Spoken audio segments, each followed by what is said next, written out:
the fear of not being enough gets into some really deep level stuff. It gets into some superficial stuff too, but this is where our anger, our anxiety, our nervous, our perfectionism, our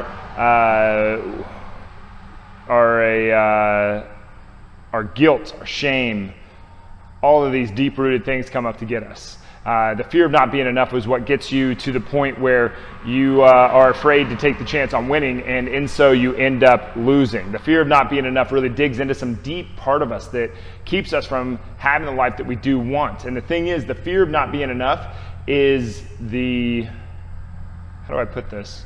The fear of not being enough is what keeps us from where we want to go, but it's also the default.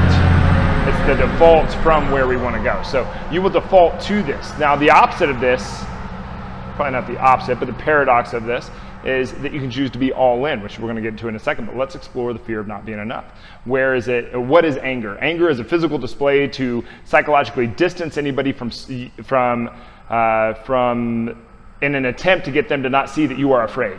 Okay, so you throw this huge fit to push them away, but really all you did was get them to notice you more, right? This is what happens when a baseball player strikes out, hits his bat, throws it on the home plate, runs into the batter's box, throws this huge fit. What's it do? Everybody turns and looks. But what he was trying to do was push everybody away from seeing that he did not think, that he got scared that he didn't do enough while he was in the batter's box. Do you see? He struck out. I didn't do enough. I didn't do good enough. You do this in relationships too. Why do you think that you get in a fight? My wife never listens to me. My wife is shit. She never listens to me, is what I heard a drunk guy say one time, and I was like, there's probably a bunch of dudes that there's just a club of my wife is shit. She doesn't listen to me. But what a way to think that you're not to get yourself scared that you are not enough is when somebody doesn't listen to you. My words aren't enough for you.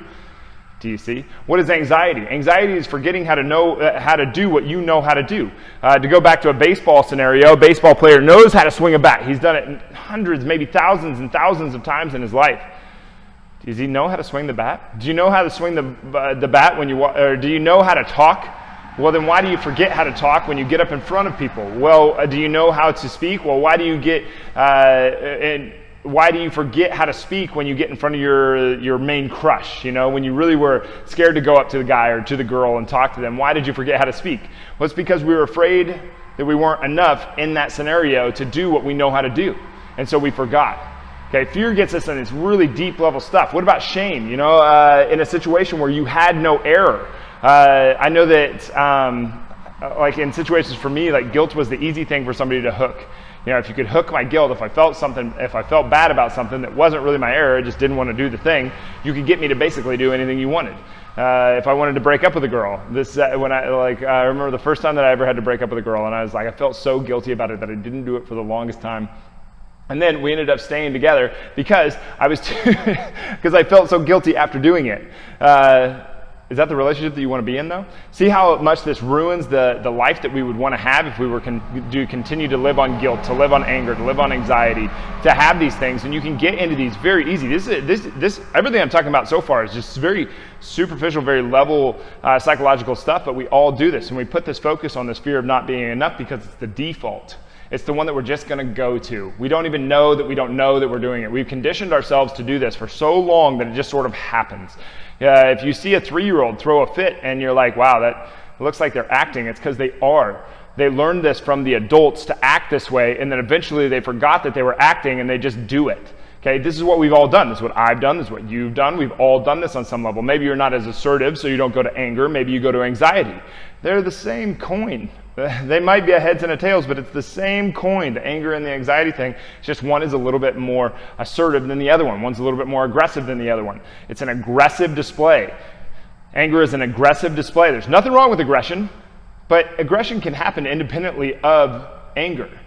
Okay? It's not, do you see what I mean? Anger is how you express yourself is expressing yourself in an aggressive manner to psychologically distance anybody from seeing that you are afraid that you're not enough. And if you're not enough for the dreams that you have, if you don't find that you deserve them, if you're not enough for your parents, if you're not enough for your significant other, if you're not enough to succeed in the way that you want to succeed, if you are not enough, if you find yourself not enough, if you're scared you're not enough, then you will find a way to self-sabotage. So you have to go into every situation, you have to decide, am I going to be all in, or am I going to be afraid that I'm not enough? Remember, the not enough stuff is the default. So how does this work? Well, we notice that we're angry, we notice that we're anxious, we notice that we're feeling guilty, shame, embarrassed, worried, we're acting like the martyr, the victim, we're self-victimizing, we're going to just a very kind of pathetic place. Like, we've all been there.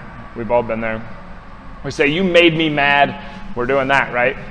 Well, then we know that we are acting in this place of fear. So we have to sit down, we have to negotiate this. And we say, okay, so you ask yourself questions. Well, is it reasonable or unreasonable? I'm afraid. Is this reasonable or unreasonable? Is this a reasonable fear, or is this an unreasonable fear? Up to this point in my life, I have not found a reasonable fear. I like to think that all things are possible, but I've never found a point where the fear was reasonable, that it was reasonable to get angry. And a lot of people say, oh, well, no, anger is totally reasonable. Well, is it? It's understandable. It's understandable that you would react in such a way. It is not reasonable, though. There's a difference there. Okay, so if you find it reasonable, you're just going to get more of it. Okay, if you find it reasonable that you're going to go from anger to self-righteousness, and you're going to justify the anger with the self-righteousness, and then once you're done with that, then you'll be done being angry at your significant other, you're done being angry at yourself, and then you feel shame for how you acted, or guilt for the poison that you tried to throw on the other person, but really it's just trying to do it to yourself. Anger is like swallowing poison and expecting the other person to be affected by it. You are the one that gets hurt. All right? So you're pouring this poison down your own throat, and you don't even realize it, and then you're afraid, and then you're afraid again because you felt the guilt, which leads to more anger, which leads to more guilt, it leads to more anger, that leads to more guilt or anxiety, or you're beating yourself up. It's a nasty cycle that we play. Okay? Now, if you found it unreasonable and you said, no, it's completely unreasonable that I would get angry over her not listening to me, and I just need to reason with her in a different way when I'm going back to my wife is shit, she doesn't listen to me, drunk guy. All right, so in that scenario, could he have done that? Yes, he probably could have. You could find a solution some way by reasoning with the other person. So we go back to that, and now we found that it's unreasonable. Well, if it's unreasonable, we can ask ourselves, well, am I enough to do my best in this moment? If it's an unreasonable fear, am I enough to do my best in this moment? Well, yes, then I am. Okay, well, then I can refocus, and I can start focusing on my best, and then I can go all in with me. And when I go all in with me, then I make this choice. Like I said, we're going to get into this here in a second. I don't want to go too deep in this because now we're going to get into the other video. But this fear of not being enough thing is this nasty cycle that we play and we justify it. No, it's understandable that you get angry. It's understandable that you get anxious. It's understandable to feel guilt, shame, worry, embarrassment, all these different things. It is not reasonable, though. It is not reasonable to think, oh, if I don't get this present for my kid, I won't be a good enough parent. It's not reasonable.